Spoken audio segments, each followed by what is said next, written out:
Hello and welcome. Avaya presents ET Studios at the ET BFSI CIO Digital Conclave 2025. Customer experience CX has become the cornerstone of business success, driving engagement, loyalty, and growth across industries. In the BFSI sector, where customer interactions are pivotal, organizations are increasingly leveraging advanced technologies to deliver seamless, personalized, and efficient experiences across all touchpoints. CX innovations, including omnichannel communication, AI powered chatbots, virtual assistants, automation, and Gen AI, are making sure that organizations are refining their customer strategies. And also, they have to ensure there is consistency and responsiveness. Now, at the same time, security, privacy, and data protection remain critical in building trust and long term relationships with customers.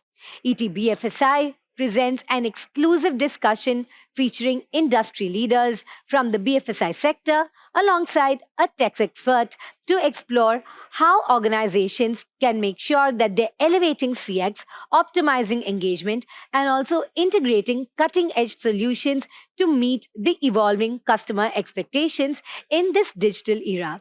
Please join me in welcoming our esteemed panelists for the day. We have with us Pankaj Pandey, who is the CIO, SBI General Insurance. Thank you so much for your time, sir. And we also have with us Vivek Nair, the Regional Sales Lead at Avaya. Thank you, Vivek. Sir, how does CX feature in your corporate strategy?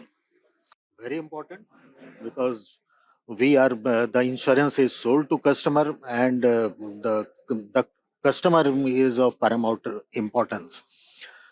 Now the challenge is there are various ways that we interact with customers. At some places we interact with customers directly, and at some places we interact with through our intermediaries.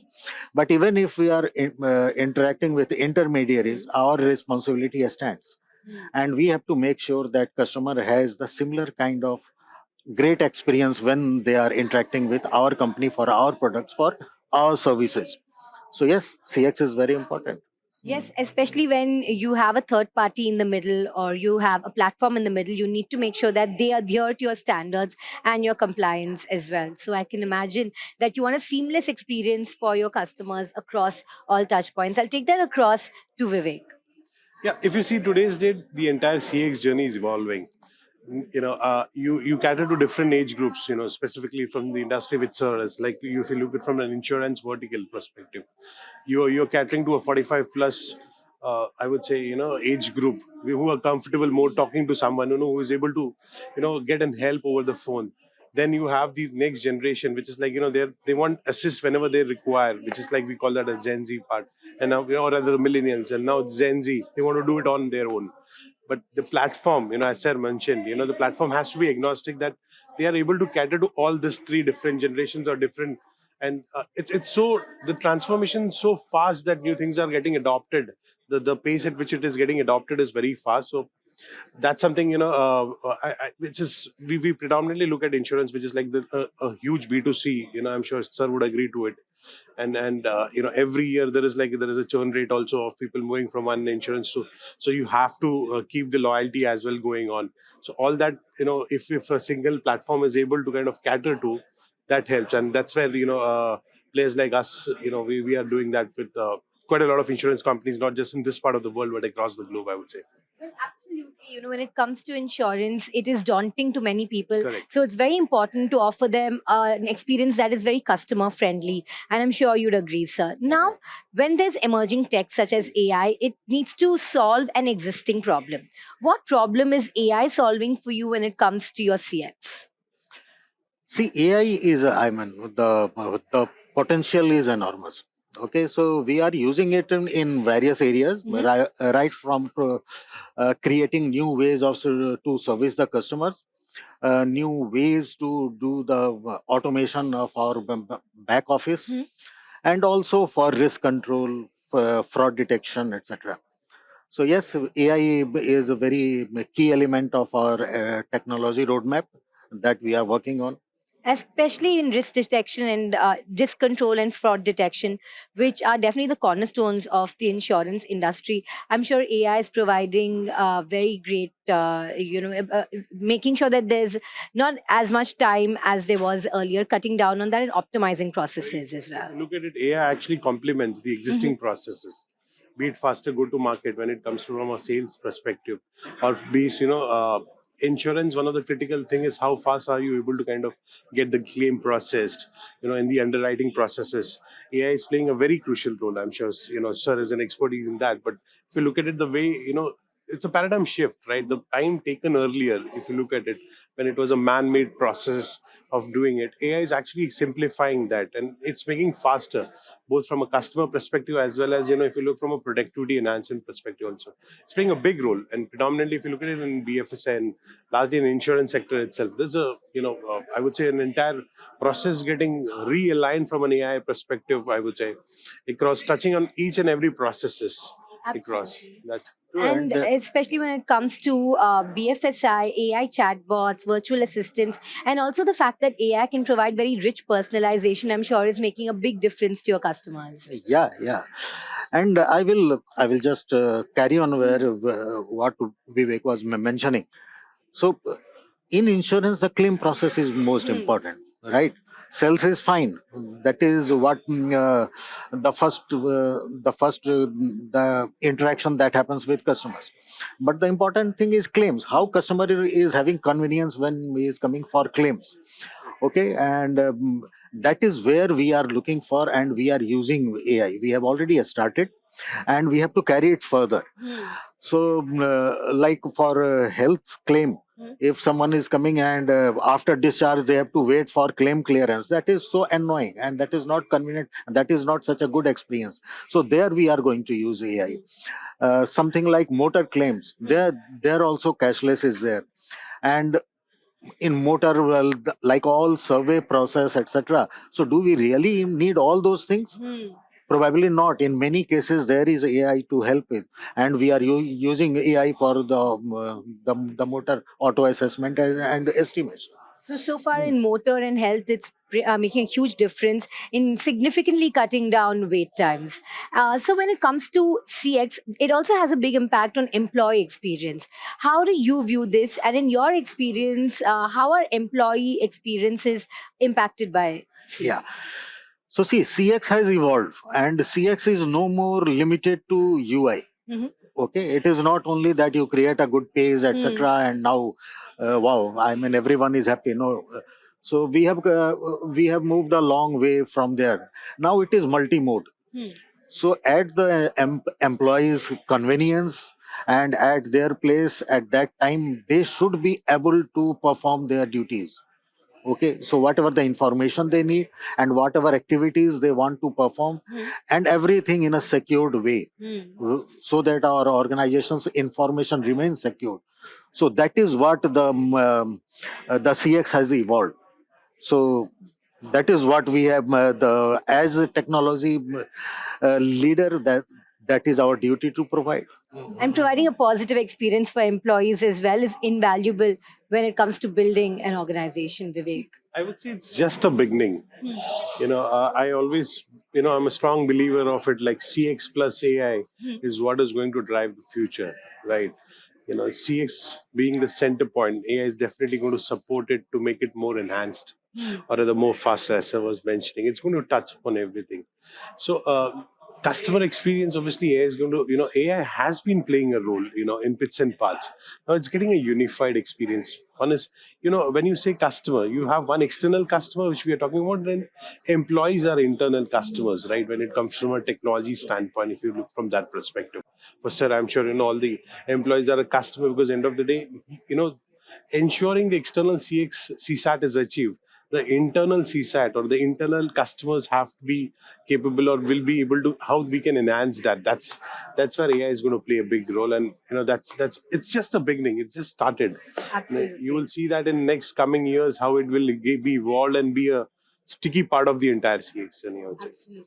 As you mentioned, AI is going to be the sticky part and it's here to stay. And if business leaders don't adopt AI, they're going to be left behind. But so when you are adopting AI or AI led initiatives in a CX platform, how do you measure the success and what metrics do you use to measure ROI?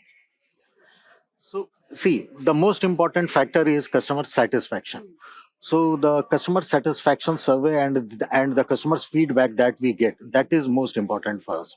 And we value it, we analyze it, and we act on it.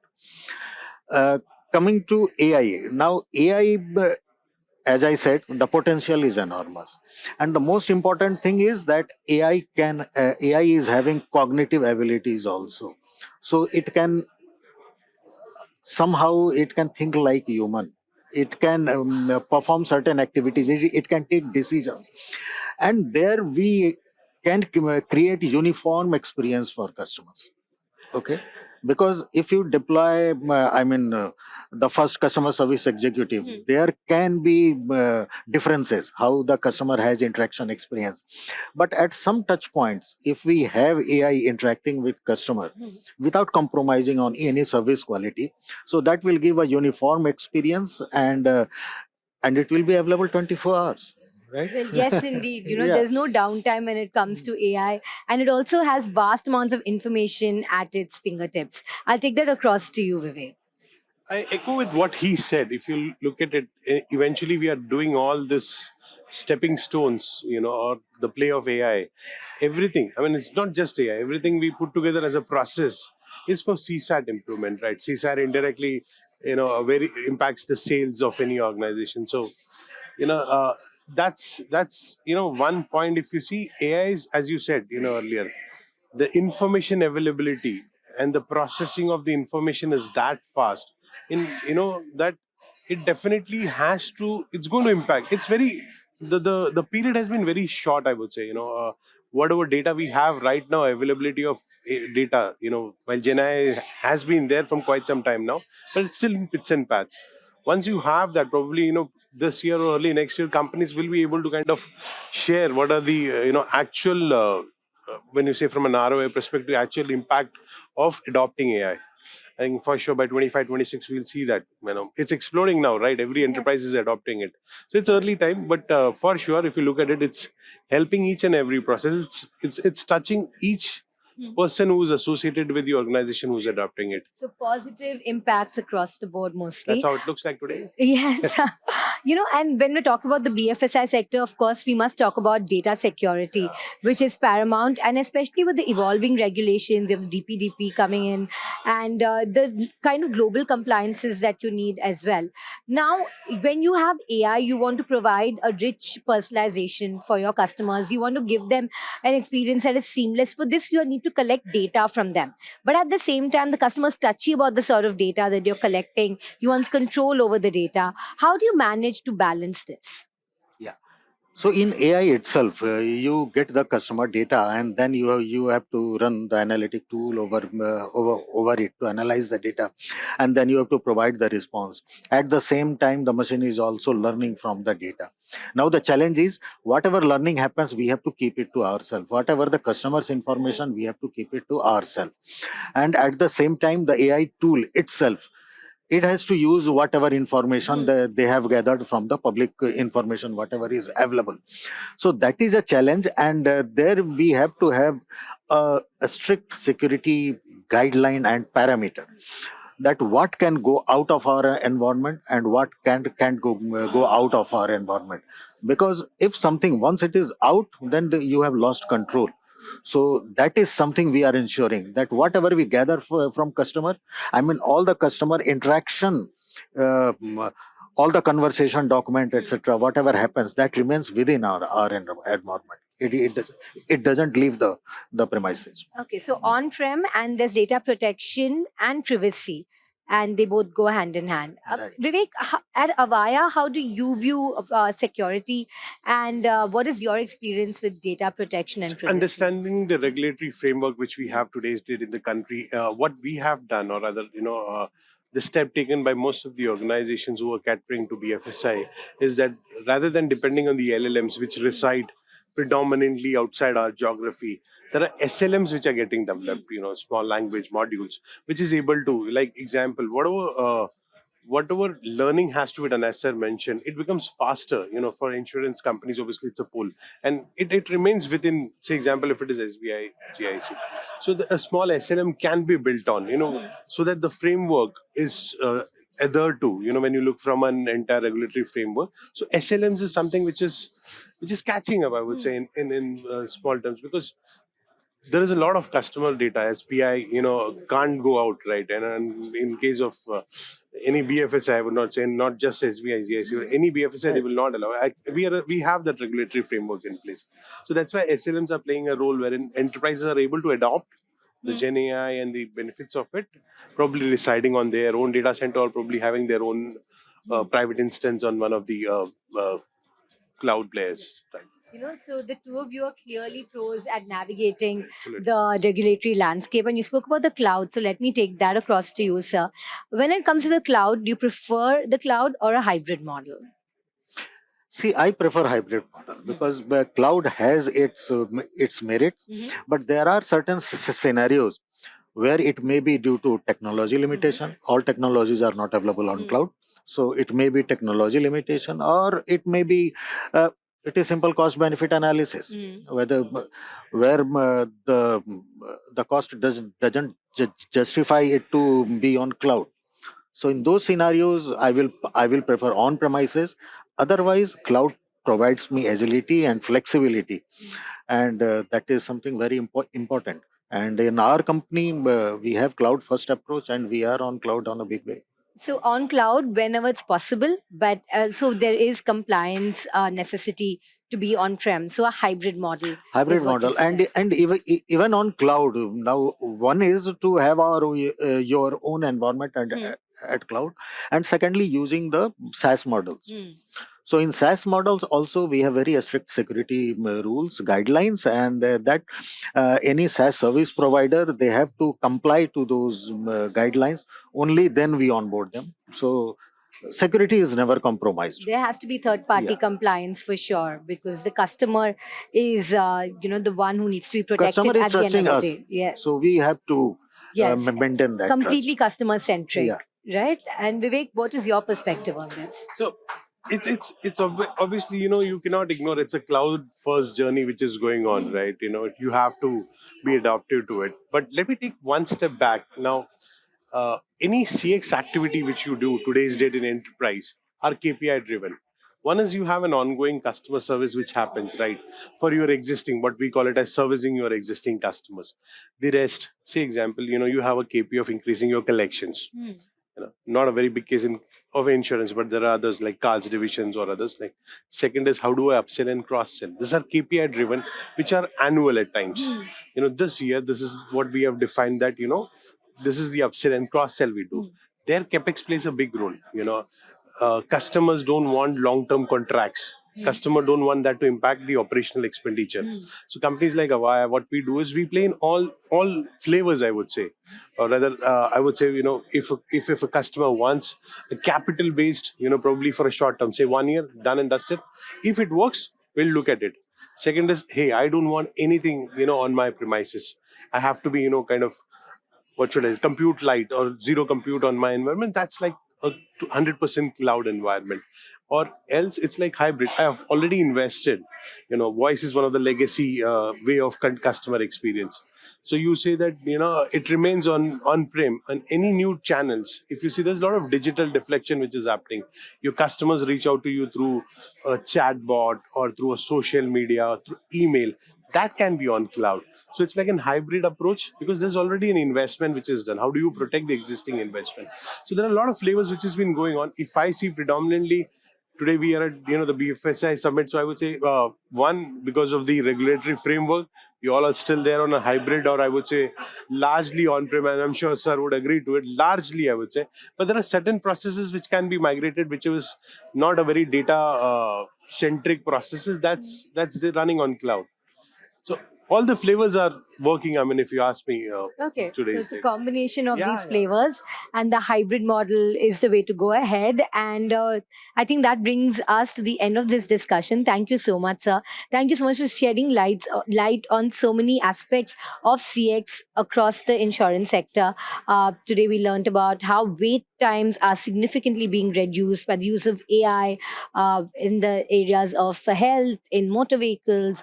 We discussed the cloud. We also spoke about how you're measuring the success of any initiative, which ultimately depends on how the customer feels and the promoter score. So it's been a very enriching and very informative discussion indeed. Thank you for your time, sir, and thank you Thank so you. much, Vivek, for Thank you joining so us much. It's here been a today. pleasure. It's been our pleasure having you here on ET Studios. Thank you. And thank you so much for watching. And for more such insightful discussions, remember to stay tuned to our series that is sponsored by Avaya right here at the ETBFSI CIO Digital Conclave 2025.